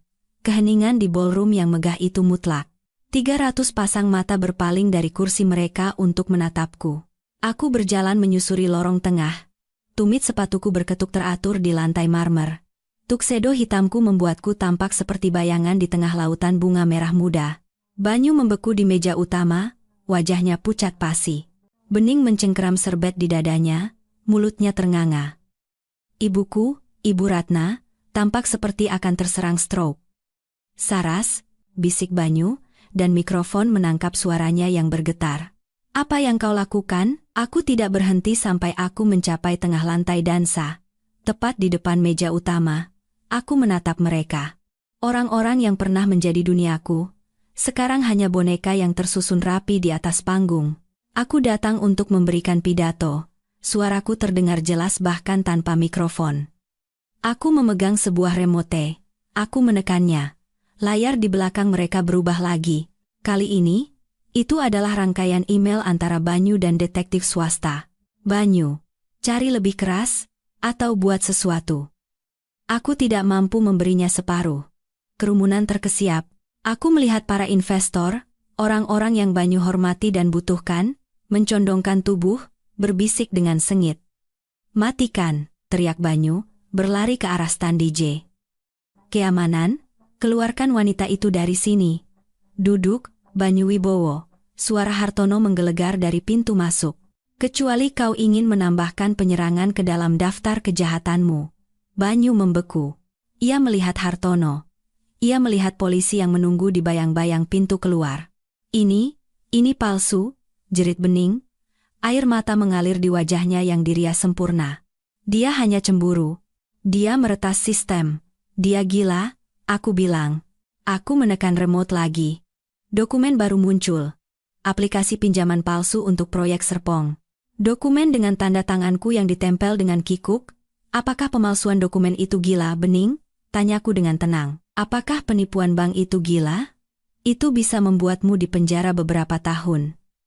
Dan coba tebak siapa nama yang ada di perusahaan cangkang yang menerima dana curian itu?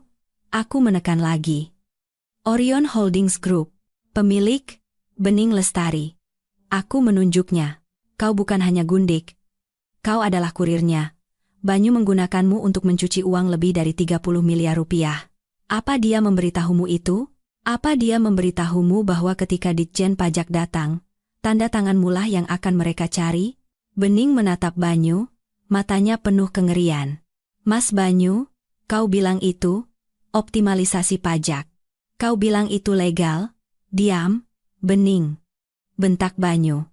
Oh, jangan suruh dia diam, kataku dengan senyum dingin. Biarkan dia menjelaskan. Biarkan dia menjelaskan apa yang sebenarnya dia sebut ibu kita. Klik. Sebuah email muncul. Subjek, si nenek tua, Banyu, beri saja Ibu Ratna satu cek lagi dari dana itu. Si nenek tua itu serakah. Selama kita membayar apartemennya, dia akan terus membuat Saraswati tidak tahu apa-apa. Dia akan menjual putrinya sendiri demi anggaran renovasi. Ibu Ratna mengeluarkan suara setengah isak, setengah tersedak. Ia berdiri, tangannya gemetar begitu hebat hingga ia menjatuhkan gelas sampanyenya. Mas Banyu, kau memanggilku seperti itu? Setelah semua yang kulakukan untukmu, aku memihakmu. Mengkhianati putriku sendiri? Dan apa yang ibu dapatkan? Kataku, menatapnya dengan kasihan. Sebuah kursi di pernikahan yang sebentar lagi akan menjadi TKP.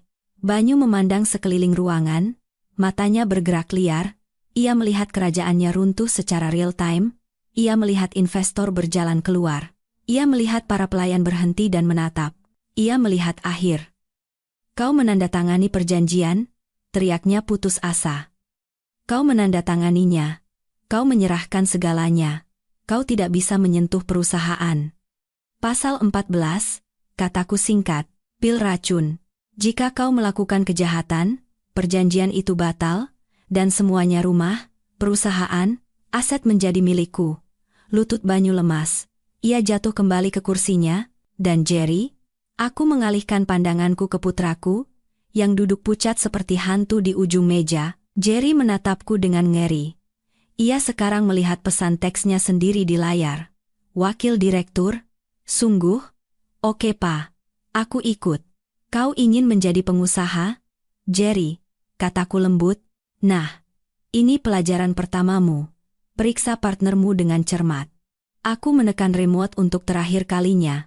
Sebuah video diputar. Rekaman kamera keamanan dari tempat parkir perusahaan. Itu adalah Banyu, 2 hari yang lalu, berdebat dengan Bening. Banyu di video.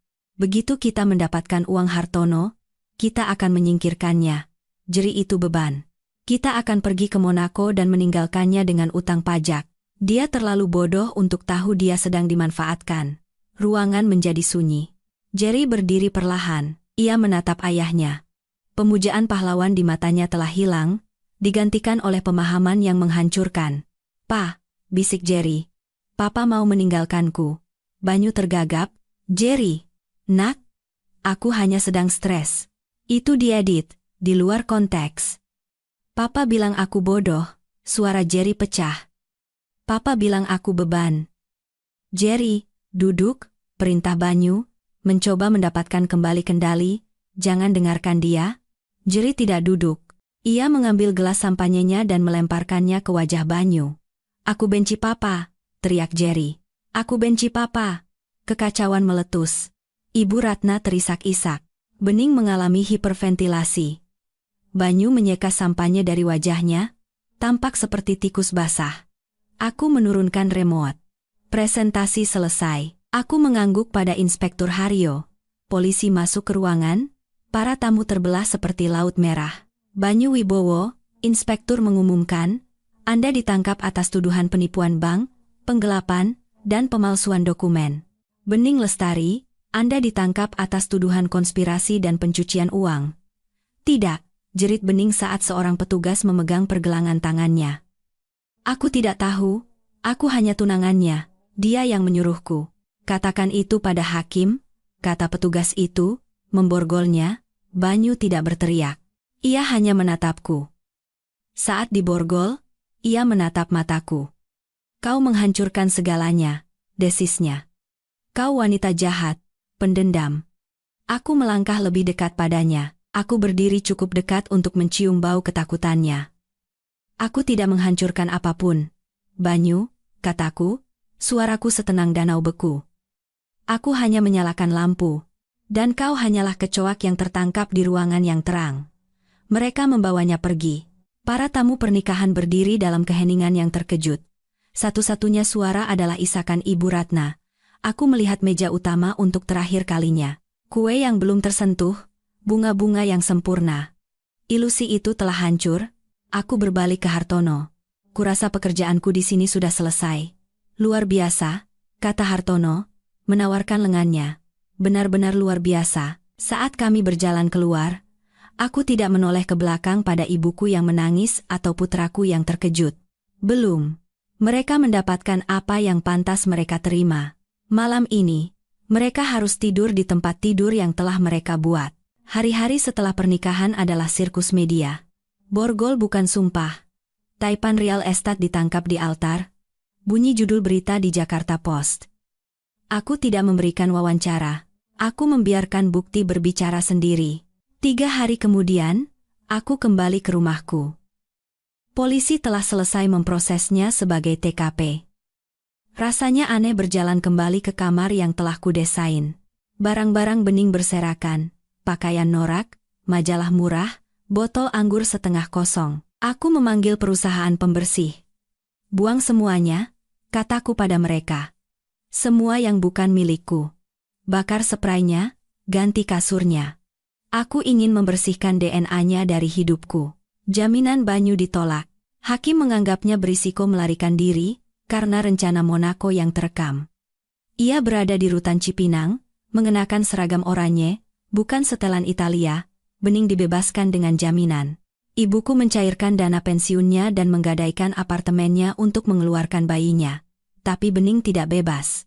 Ia menghadapi hukuman 5-10 tahun penjara. Wajahnya terpampang di seluruh internet sebagai calon pengantin penipu. Seminggu kemudian, ibuku datang menemuiku. Ia tampak 10 tahun lebih tua. Rambutnya acak-acakan, matanya merah. Ia berdiri gemetar di depan pintuku. Saras, Suaranya bergetar. Ibu Ratna, kataku, menghalangi pintu. Jangan panggil saya ibu. Bolehkah aku masuk? Dingin sekali. Katakan apa yang ingin ibu katakan dari sana. Ia menggigil. Saras, kumohon, jadilah yang masuk akal. Bening sangat ketakutan. Dia masih anak-anak. Dia tidak tahu apa yang dia lakukan. Banyu memanipulasinya. Bening berusia 38 tahun, kataku dingin. Dia tahu dia tidur dengan suamiku, dia tahu dia menghabiskan uangku, dan dia menandatangani dokumennya. Dia adikmu, raung Ibu Ratna, kesedihannya berubah menjadi racun keluarga yang akrab. Kau tidak bisa membiarkannya masuk penjara. Kau harus mencabut tuntutan. Beritahu jaksa itu adalah kesalahpahaman. Itu bukan kesalahpahaman. Itu kejahatan. Jika kau melakukan ini, bentak Ibu Ratna, kau bukan putriku lagi. Kau menghancurkan keluarga ini. Aku tertawa. Suara yang ringan dan bebas. Ibu Ratna, ibu menghancurkan keluarga ini 20 tahun yang lalu ketika ibu memutuskan Bening adalah sang putri dan aku adalah pelayannya. Ibu tidak di sini untuk meminta maaf. Ibu di sini untuk meminta bantuan lagi. Ibu ingin aku menjadi kambing hitam terakhir, agar Bening bisa bebas. Dia rapuh. Dia penjahat.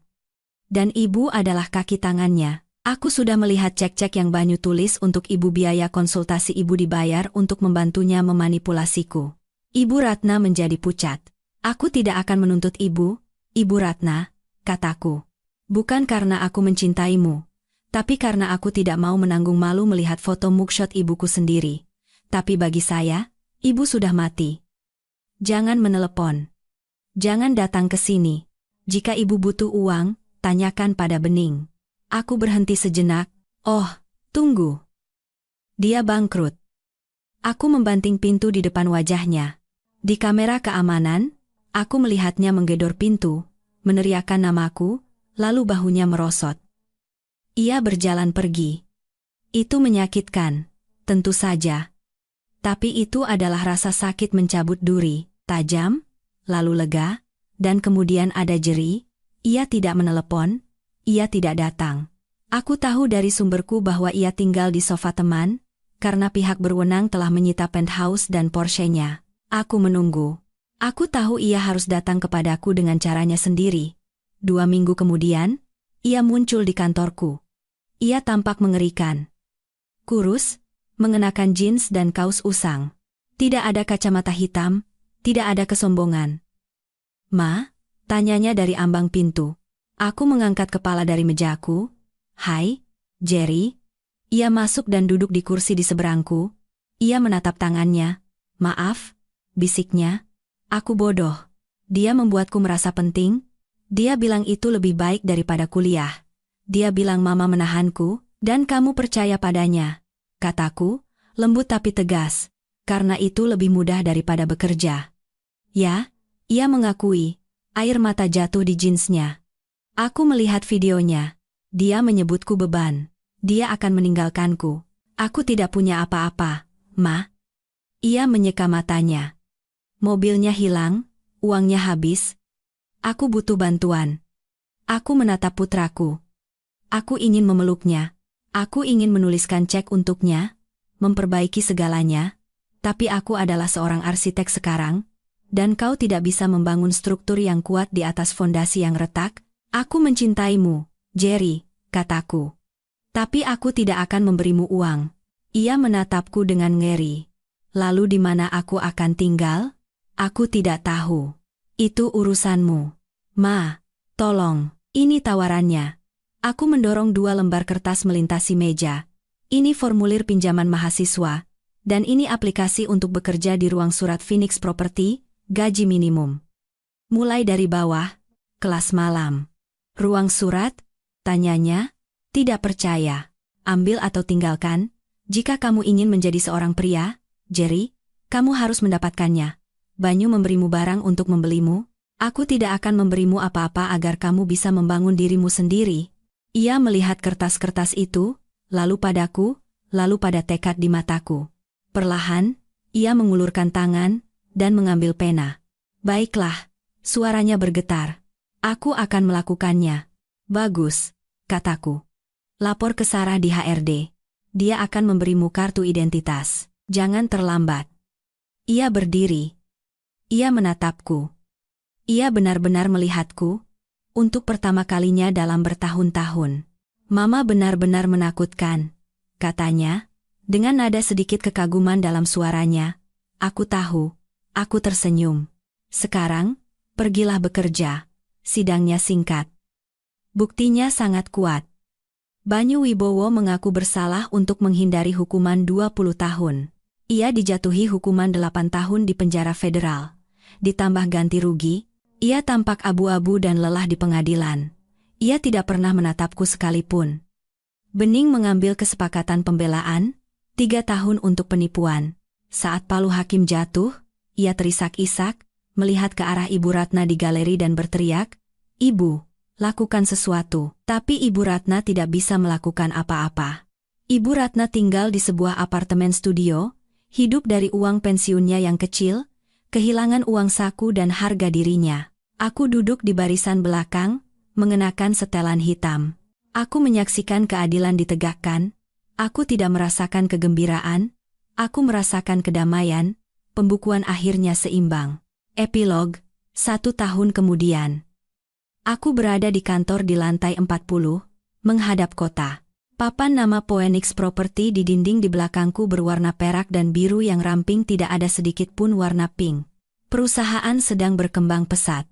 Kami baru saja menyelesaikan kesepakatan tanah Serpong dengan Hartono. Ini akan menjadi pengembangan serbaguna, menampilkan perumahan terjangkau dan pusat komunitas, bukan hanya kondominium mewah. Ponselku bergetar. Itu Jerry. Ma, baru saja selesai ujian akhir ekonomi, kayaknya bagus. Dan tim ruang surat meningkatkan efisiensi penyortiran sebesar 15% minggu ini. Apa aku dapat kenaikan gaji? Aku tersenyum. Jangan terburu-buru. Tapi makan malamku traktir malam ini, jam 7. Jerry bekerja keras. Ia lelah, bangkrut, dan rendah hati. Dan aku lebih bangga padanya dari sebelumnya. Ia menjadi pria yang kukenal, bukan karikatur yang coba diciptakan oleh ayahnya.